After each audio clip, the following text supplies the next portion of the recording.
This is a presentation on the introduction of inorganic polymers by Brent Turner. Inorganic polymers are found in some of the simplest places. Though common, many people do not know that they exist. Inorganic polymers constitute many components found in soil, mountains, and even sand. These polymers are even worn by people on a daily basis in the form of diamonds. Though they are made entirely out of carbon, they are still generally considered inorganic polymer due to their structure. Polymers are generally defined as long chains of macromolecules with hundreds or even thousands of atoms bonded together. With side groups and branches that come off the basic structure, this, along with different arrangements of atoms, has a great effect on the polymer's physical and mechanical properties. A closer look at the factors defining polymers will be explored, as well as the characterization of different inorganic polymers. Inorganic polymers display significantly different properties than those found in organic counterparts. With these different properties come new and exciting applications. Though less is known about inorganic polymers, the field is growing rapidly, bringing new discovery and interest to the study of polymers. The difference between organic and inorganic, as the name implies, is a non-organic or non-hydrocarbon containing polymer. The most basic definition of an inorganic polymer is a polymer that is inorganic in its repeating unit or does not have carbon in the main structural chain.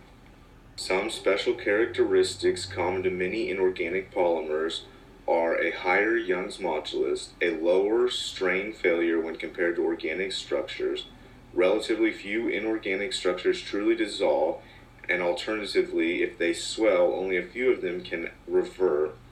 They have a higher glass transition temperature and crystallinity than many of the common organic polymers. Also, stress relaxation in inorganic polymers generally involves bond interchanging in the highly cross-linked polymers. Due to these unique properties, different technologies have had to be developed in order to test these emerging polymers.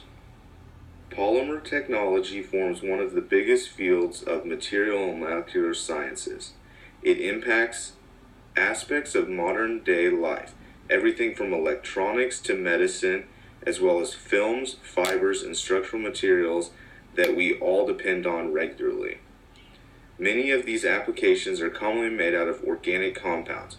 However, a new focus of resources has been directed towards polymers that contain inorganic elements due to their superior properties.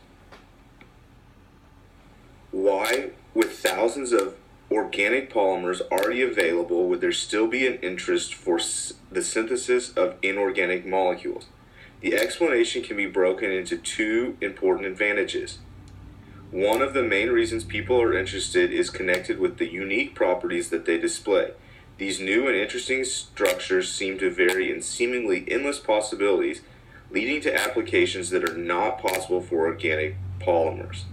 The variety of elements used in these polymers can be found in relatively high abundance in the Earth's crust, which leads to the second reason.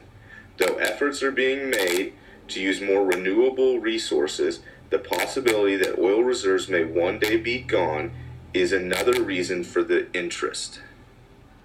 Classifications of inorganic polymers is commonly broken down into two methods.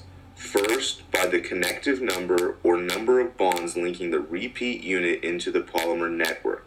The other common method is simply to group structures based on the elements used in the composition of the skeletal structure. Silicones, generally linear in orientation, are repeat units containing silicon and oxygen bonds. They are generally considered extremely stable due to the strong bond between both silicon and oxygen and silicon and carbon. These structures incorporate some of the properties of both organic and inorganic compounds, making them stable to chemical reagents and heat. Based on the degree of polymerization, silicones can exist in the forms of oil, grease, rubbers, and even resins, making them useful for a wide range of applications such as lubricants at high temperatures water repellents, which may appear on paper, wool, silk, and other fabrics.